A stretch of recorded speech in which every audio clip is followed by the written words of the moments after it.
Hello বন্ধুরা, সবাইকে স্বাগত জানাই স্টাডি সাকসেস কোচিং সেন্টারে। বন্ধুরা, তোমাদের জন্য আবার চলে এসেছি আর একটি খুবই গুরুত্বপূর্ণ জিকে প্র্যাকটিসের নিয়ে। আজকে আমাদের প্র্যাকটিসের নম্বর 47, যেখানে রেগুলারের মতো আজকেও 25খানা কোশ্চেন থাকবে, যেটা তোমাদের এসএসসি এমটিএস এর পাশাপাশি GD, CHSL, CGL, RRB, NTPC এক্সামের জন্য কিন্তু খুবই গুরুত্বপূর্ণ। তো প্রত্যেকটা প্র্যাকটিস সেট যারা এখনও দেখোনি, কমপ্লিট করে নেবে এক এক করে। আমাদের প্লেলিস্ট রয়েছে, আমাদের ডেসক্রিপশানে দেখো, ক্লাসের ডেসক্রিপশানে প্লেলিস্ট পেয়ে যাবে। এছাড়া তোমরা যারা এমটিএস এক্সাম দেবে, ফেব্রুয়ারির 4 তারিখ থেকে তো এক্সাম শুরু হচ্ছে, তোমরা যারা এক্সাম দেবে তোমরা কিন্তু অবশ্যই আমাদের যে প্লেলিস্টগুলো রয়েছে প্রিভিয়াস ইয়ার টপিক ওয়াইজ এবং এই প্র্যাকটিস সেট পুরো সবগুলো কিন্তু অবশ্যই কমপ্লিট করবে। প্রত্যেকটা তোমাদের কিন্তু এই এসএসসি এমটি 2025-এর এক্সামের জন্যই কিন্তু এই ক্লাসগুলো করানো হয়েছে। আর বাকি যদি এমটিএস নোটস নিতে চাও, অল সাবজেক্ট, তোমাদের GK, English, math, reasoning, price পড়বে 149 টাকা। তার জন্য আমাদেরকে কী করতে হবে, তোমরা আমাদেরকে এই নাম্বারে হোয়াটসঅ্যাপ করবে। এই হোয়াটসঅ্যাপ নাম্বারে এমটিএস লিখে মেসেজ করবে, তারপরে আমরা বলে দেবো কীভাবে তোমরা পেমেন্টটা করবে। তো এখন চলো শুরু করি আজকের ক্লাসে। ফার্স্ট কোশ্চেন কী রয়েছে দেখো, আগস্ট 2024-এ ভারতে কেন্দ্রীয় গৃহসচিব হিসেবে কে দায়িত্ব নিয়েছিলেন? আগস্ট 2024-এ ভারতে কেন্দ্রীয় গৃহসচিব হিসেবে কে দায়িত্ব নিয়েছিলেন? সঠিক অ্যান্সার হয়ে যাবে অপশান নাম্বার বি, গোবিন্দ মোহন। গোবিন্দ মোহন হয়ে যাবে সঠিক অ্যান্সার। আর যদি তোমরা রিসেন্ট এডুকেটিভ প্যাটার্নের অনুযায়ী যে এক্সামগুলো হয়েছে, সেই সকল এক্সামে যদি প্রিভিয়াস ইয়ারের জিকে কোশ্চেন নিতে চাও, খুবই স্বল্প প্রাইসের মধ্যেই পেয়ে যাবে। তো তার জন্যও আমাদেরকে এসএমএস করতে পারো, হোয়াটসঅ্যাপে মেসেজ করবে, যেটা নেবে মেসেজ করবে, বলে দেবো আমরা। 2 নম্বর কোশ্চেন দেখো, ভারতীয় শাস্ত্রীয় নৃত্য ভারতনাট্যম কোথা থেকে শুরু হয়েছিল? আমাদের ভারতের শাস্ত্রীয় নৃত্য ভারতনাট্যম, এটা কোথা থেকে শুরু হয়েছিল? এটা তো আমি বারবার আলোচনা করে আসছি, প্রচুর ক্লাসে আমি আলোচনা করেছি। সিএইচএসএল ক্লাসেও বলেছি, জিডি ক্লাসে বলেছি, এমটিএস ক্লাসে তো বলেইছি। তো এটা সঠিক অ্যান্সার হয়ে যাবে option number B, Tamilnadu. Tamilnadu হয়ে যাবে সঠিক অ্যান্সার। খুবই একটা কমন কোশ্চেন, যেটা কিন্তু এক্সামে বারবার আমরা দেখতে পাই।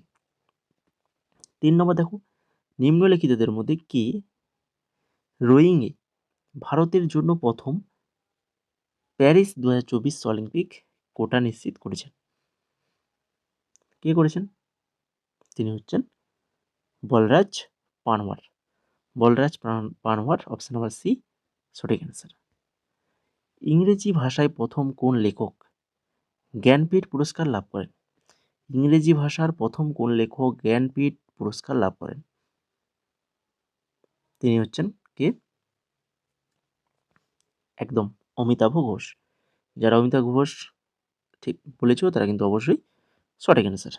ঠিক আছে, প্র্যাকটিস সেটগুলো তোমরা তোমাদের নিজেদের মতো করে দাও। তোমরা চেষ্টা করো অ্যান্সারগুলো দেওয়ার জন্য। কতগুলো ঠিক করতে পারছো সেটা তোমরা দেখো, তাহলে বুঝতে পারবে যে তোমার প্রস্তুতিটার শেষ এক্সামের জন্য কতটা প্রস্তুতি রয়েছে।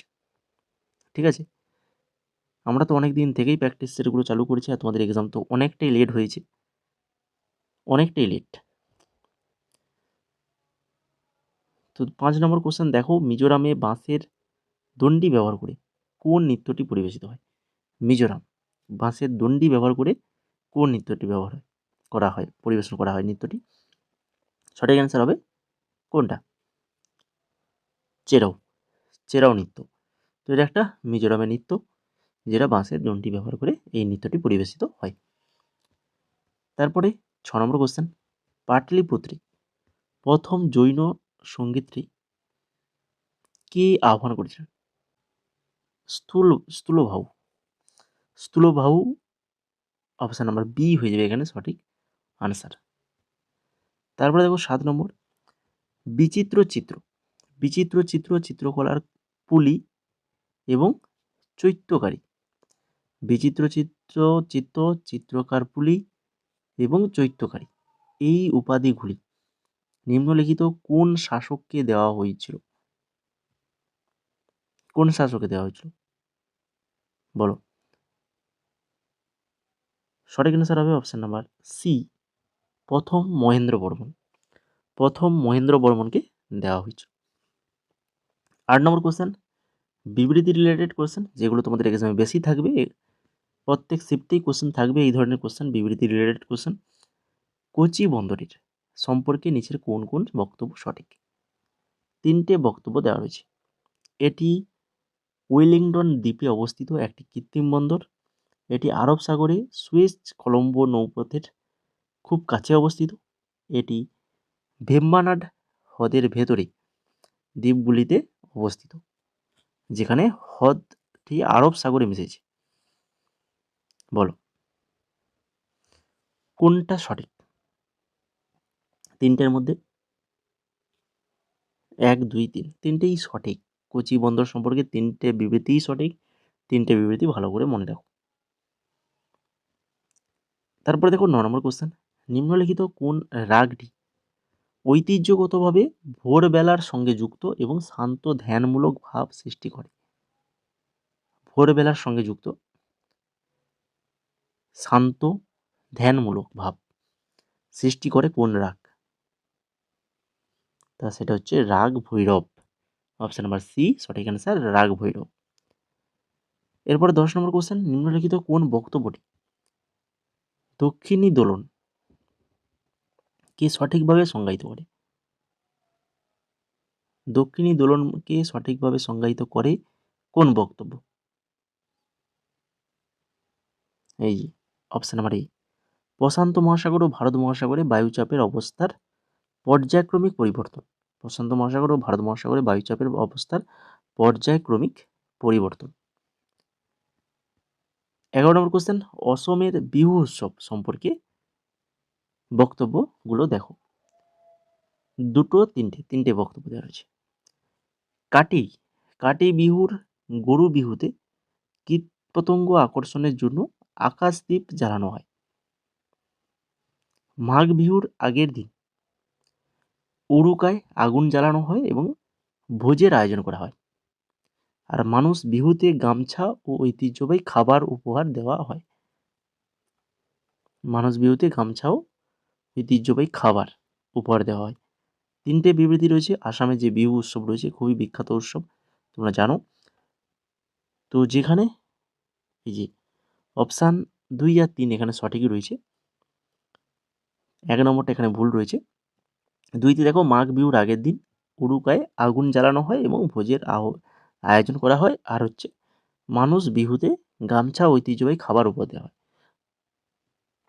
ঠিক আছে, তো এই দুটো বিবৃতি সঠিক রয়েছে। 12 নম্বর কোশ্চেন দেখো, ভারতীয় শাস্ত্রীয় সঙ্গীতে কোন শব্দটি এমন এক সুরাত্মক কাঠামোকে বোঝায় যাতে আরোহণ ও অবরোহণ স্বর থাকে? বলো, এটা অ্যান্সার দেওয়ার চেষ্টা করো। তার সাথে সাথে যারা এখনও ক্লাসটাকে লাইক করোনি, যদি ভালো লেগে থাকে ক্লাসটা বা পরবর্তীতে এই ধরনের ক্লাস যদি আরও পেতে চাও, তাহলে অবশ্যই ক্লাসটাকে লাইক, কমেন্ট, শেয়ার করো। তার পাশাপাশি চ্যানেলটাকে সাবস্ক্রাইব করে রাখো। আর আমাদের Telegram channel study success coaching সেন্টারে জয়েন করে যাবে, যেখানে আমাদের সমস্ত কিছু আপডেট তোমরা পেয়ে যাবে। তোমাদের এক্সাম রিলেটেড আপডেট, নতুন নতুন জব রিলেটেড আপডেট, সমস্ত কিছু পেয়ে যাবে আমাদের টেলিগ্রামে। এবং টেলিগ্রামে আমাদের ফ্রি পিডিএফ প্রোভাইড করা হয়। যারা পিডিএফগুলো পারচেজ করতে পারছো না, তো তাদের জন্য আমরা ফ্রি পিডিএফ আমাদের টেলিগ্রামে দিয়ে থাকি। যদি তোমরা নিতে চাও তাহলে আমাদের টেলিগ্রামে জয়েন করে যাও। ঠিক আছে, আর রিসেন্ট আমি তোমাদের টেলিগ্রামে একটা পিডিএফ দেবো, খুবই ইম্পর্টেন্ট পিডিএফ, যেটা হচ্ছে বর্তমানে যে আমাদের সরকারি যে স্কিমগুলো চলছে, তো সেই স্কিম রিলেটেড 100 বেশি কোশ্চানের আমি একটা পিডিএফ দেবো আমাদের ওই টেলিগ্রামে, সম্পূর্ণ ফ্রিতে পাবে। যারা নিতে চাও তো টেলিগ্রামে জয়েন করে যাও। যেটা তোমাদের আপকামিং যে এক্সামগুলো রয়েছে প্রত্যেকটা এক্সামের জন্য ভেরি ভেরি ইম্পর্টেন্ট হতে চলেছে। ওখান থেকে কিন্তু কোশ্চেন তোমরা একখানা কোশ্চেন হলেও তোমরা কমন পেয়ে যাবে। ঠিক আছে, তো অবশ্যই টেলিগ্রামে জয়েন করে যাও, তবেই যারা টেলিগ্রাম থাকবে তারাই কিন্তু পাবে। তো এটা সঠিক অ্যান্সার নিশ্চয়ই এতক্ষণে সবাই করে ফেলেছো। সঠিক অ্যান্সার কী হবে বলো? রাগ। অপশান নাম্বার সি হয়ে যাবে সঠিক অ্যান্সার, রাগ। এরপরে চলে যাও 13 নম্বর কোশ্চেন কী রয়েছে। 2021 সালে ভারতের ব্রিক্স সভাপতিত্বের মূল বিষয়বস্তু কী ছিল? ব্রিক্স সভাপতিত্বের মূল বিষয়বস্তু কী ছিল? সঠিক অ্যান্সার অপশান নাম্বার বি, ব্রিক্সের ধারাবাহিকতা ও ঐকমত্য। অপশান নাম্বার বি হয়ে যাবে সঠিক অ্যান্সার। তারপরে দেখো 14 নম্বর কোশ্চেন, ভারত নেপাল WASH সমঝোতা স্মারক সম্পর্কে নিচের কোন বক্তব্যটি সঠিক? এখানেও দুখানা বক্তব্য রয়েছে। এতে রিয়েল টাইম হিমবাহ গলন ট্র্যাকিং ও বেসরকারিকৃত স্যানিটেশন মান অন্তর্ভুক্ত। এতে ভূগর্ভস্থ জল ব্যবস্থাপনা সক্ষমতা বৃদ্ধি ও প্রযুক্তি ভাগাভাগি অন্তর্ভুক্ত। বলো দুটোর মধ্যে কোনটা সঠিক? ভারত নেপাল WASH সমঝোতা স্মারক সম্পর্কে দুটো বিবৃতি রয়েছে এখানে, যেখানে 2 নম্বর বিবৃতিটা এখানে সঠিক। 2 নম্বর বিবৃতি মনে রাখো, এতে ভূগর্ভস্থ জল ব্যবস্থাপনা সক্ষমতা বৃদ্ধি ও প্রযুক্তি ভাগাভাগির অন্তর্ভুক্ত। 15 নম্বর কোশ্চেন, এখানে কি রয়েছে, কার সম্পর্কে দেওয়া রয়েছে না দক্ষিণ এশীয় আঞ্চলিক মান সংস্থা অর্থাৎ SARSO সম্পর্কে বক্তব্য দেওয়া রয়েছে। SARSO 1985 সালে SARCর মধ্যে শুল্ক ও মূল্য নিয়ন্ত্রণের জন্য কাজ শুরু করে। আর SARSO উদ্দেশ্য হলো SARC দেশগুলির মধ্যে বাণিজ্য বৃদ্ধি ও বৈষম্য বাজারে প্রবেশ সহজ করতে মান ও সামঞ্জস্য মূল্যায়নের সামঞ্জস্য আনা। বলো এই দুটোর মধ্যে কোনটা সঠিক? তো এখানেও কিন্তু বিবৃতি 2, কেবলমাত্র 2 নম্বরটা সঠিক, 1 নম্বরটা কিন্তু সঠিক নয়। ঠিক আছে, তো জিনিসগুলো যেগুলো সঠিক বিবৃতিগুলো সেগুলো কিন্তু একটু ভালো করে পড়ে রাখো। 16 নম্বর দেখো, অক্টোবর 2022 সালে মিশন লাইফস্টাইল ফর এনভায়রনমেন্ট নামক জলবায়ু কর্মসূচি কে চালু করেন, যেখানে জোর দেওয়া হয় যে প্রত্যেক মানুষ জলবায়ু পরিবর্তনের বিরুদ্ধে লড়াইয়ের অবদান রাখতে পারে? সঠিক answer option number B, Narendra Modi হয়ে যাবে সঠিক অ্যান্সার। এরপরে 17 নম্বর কোয়েশ্চেন, তাপি নদী নিম্নলিখিত কোন পর্বতমালা থেকে উৎপন্ন হয়েছে? এটা বলো। সাতপুরা, একদম সঠিক অ্যান্সার সাতপুরা পর্বতমালা থেকে উৎপন্ন হয়েছে। 2011 সালের জনগণনা অনুযায়ী নিম্নলিখিত রাজ্য বা কেন্দ্রশাসিত অঞ্চলগুলির মধ্যে কোনটির জনসংখ্যা সবচেয়ে কম ছিল? সবথেকে কম জনসংখ্যা ছিল লাক্ষাদ্বীপ। অপশন নাম্বার বি সঠিক অ্যান্সার লাক্ষাদ্বীপ। শূন্যস্থান পূরণ, চন্দ্রযান 3 থাকা RAMBHLP রম্ভা এলপি চাঁদের ড্যাশ পরীক্ষা করার জন্য নকশা করা হয়েছে? বলো চন্দ্রযান 3 থাকা এই যে রম্ভা এলপি চাঁদের কি পরীক্ষা করার জন্য এটাকে নকশা করে এটা তৈরি করা হয়েছে? প্লাজমা। অপশন নাম্বার এ সঠিক অ্যান্সার, প্লাজমা পরীক্ষা করেছে। নিম্নলিখিত কোন ফসলটি ভারতের বর্ষা পরবর্তী রবি কৃষি চক্রের সঙ্গে বিশেষভাবে যুক্ত? বর্ষার পরবর্তী রবি কৃষি চক্রের ক্ষেত্রে সঙ্গে যুক্ত রয়েছে কোন ফসল? সেটা হচ্ছে ছোলা। অপশন নাম্বার সি সঠিক অ্যান্সার ছোলা। মানব খাদ্যে নিম্নলিখিত কোন অ্যামিনো অ্যাসিডটি অপরিহার্য? আমাদের খাদ্যে কোন অ্যামিনো অ্যাসিডই অপরিহার্য? তো সেটা হচ্ছে লাইসিন। অপশন নাম্বার সি সঠিক অ্যান্সার লাইসিন। ভারতীয় সংবিধানের কোন অংশে সামান্য নাগরিক সংহিতা ইউনিফর্ম সিভিল কোড সম্পর্কিত রাষ্ট্রনীতি নির্দেশমূলক নীতির অন্তর্ভুক্ত রয়েছে? এইটাও কিন্তু খুবই ভেরি ভেরি ইম্পর্টেন্ট কোশ্চেন। ভারতের সংবিধানের কোন অংশে ইউনিফর্ম সিভিল কোড সম্পর্কিত যে রাষ্ট্রীয় নীতি নির্দেশমূলক নীতি অন্তর্ভুক্ত রয়েছে? MTSে কিন্তু এই সকল কোশ্চেনগুলো কিন্তু বয়সে আসে। তো সেটা হচ্ছে অংশ 4 রাষ্ট্রনীতি নির্দেশমূলক নীতি। অংশ 4 হয়ে যাবে। এখানে সব দেওয়া হয়েছে, দেখো অংশ 3তে মৌলিক অধিকার, অংশ 4 রাষ্ট্রনীতি নির্দেশমূলক নীতি, অংশ 5 কেন্দ্র আর অংশ 6 রাজ্য। ঠিক আছে, এরপরে দেখো 23 নম্বর কোশ্চেন, সার খাতে ডাইরেক্ট বেনিফিট ট্রান্সফার অর্থাৎ ডিবিটি ব্যবস্থা অনুযায়ী বাস্তবিক কোনটা সঠিকভাবে কার্যকর করা হয়? কোনটা? বিক্রির পর কোম্পানিগুলিকে ভর্তুকি প্রদান করা হয়। তারপরে দেখো রাষ্ট্রীয় বাল স্বাস্থ্য কার্যক্রম RBS কি?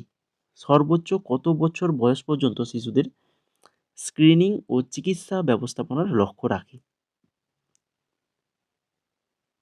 তো এটা হচ্ছে 18 বছর বয়স পর্যন্ত। 25 নম্বর কোশ্চেন, আজকের ক্লাসের শেষ কোশ্চেন, ভারতের কোন খ্যাতনামা শিল্পীকে সান্তুর বাদ্যযন্ত্রকে বিশ্বব্যাপী জনপ্রিয় করার কৃতিত্ব দেওয়া হয়? কোন খ্যাতনামা শিল্পী? সান্তুর বাদক একজন, তিনি হচ্ছেন কে? শিব কুমার শর্মা। নামটা মনে রাখো ভালো করে, অপশন নাম্বার এ হয়ে যাবে এখানে সঠিক অ্যান্সার। তো এই ছিল আজকের 25খানা কোশ্চেন। আশা করি সবার ক্লাসটা ভালো লেগেছে। আর যদি ভালো লেগে থাকে, যারা এখনও ক্লাসটাকে লাইক, কমেন্ট বা শেয়ার করোনি, তো করে ফেলো। তার সাথে সাথে অবশ্যই সাবস্ক্রাইবটাও কিন্তু করে ফেলবে চ্যানেলটাকে, তাহলে কিন্তু এই ধরনের ক্লাসগুলো তোমরা রেগুলার পাবে। ঠিক আছে? আর বাকি টেলিগ্রামে তো অবশ্যই জয়েন করে যাবে। পিডিএফ কিন্তু একদম ফ্রি নোটস পেয়ে যাবে, বিভিন্ন আপডেট, তোমাদের এক্সাম রিলেটেড আপডেট এবং নতুন নতুন জব রিলেটেড আপডেট সমস্ত কিছু পেয়ে যাবে আমাদের টেলিগ্রামে। আর বাকি যদি তোমরা MTS এই 2025-এর জন্য যদি নোটস নিতে চাও, অ্যাভেলেবল রয়েছে। জিকে, ইংলিশ, ম্যাথ, রিজনিং সমস্ত সাবজেক্টের জন্য নোটস পাবে। কারেন্ট অ্যাফেয়ার্স পেয়ে যাবে 24-25 ফুল মাত্র 149 টাকায়। যে নোটসগুলো তোমরা দেখতেই পাচ্ছ, ইতিমধ্যে আমরা কিন্তু আমাদের গ্রুপে স্টুডেন্টদেরকে দিয়ে দেওয়া হয়েছে। তো তোমরা যদি এই নোটসগুলো নিতে চাও, তাহলে আমাদের হোয়াটসঅ্যাপ নাম্বারে মেসেজ করো। তাছাড়া আরও আমাদের SSC বিভিন্ন এক্সামের প্রিভিয়াস ইয়ার কোশ্চেন রয়েছে। তার সাথে সাথে RRB NTPCর রিসেন্ট যে এক্সামগুলো হয়েছে 25-এ, তারও কিন্তু জিকে কোশ্চেন একদম সম্পূর্ণ বাংলাতে অ্যাভেলেবল রয়েছে এবং স্বল্প প্রাইস। মেন হচ্ছে এটা, একদম স্বল্প প্রাইসে পিডিএফগুলো পাবে। দেখতেই পাচ্ছ প্রাইসগুলো লেখা রয়েছে, একদম স্বল্প প্রাইস। যদি তোমরা নিতে চাও তো অবশ্যই হোয়াটসঅ্যাপ করো। হোয়াটসঅ্যাপ নাম্বার দেখতে পাচ্ছ স্ক্রিনে, এই নাম্বারে হোয়াটসঅ্যাপ করো। CGL 2025 এরও কিন্তু কোশ্চেন আনসার তোমরা পেয়ে যাবে। যদি নিতে চাও হোয়াটসঅ্যাপ নাম্বারে মেসেজ করো।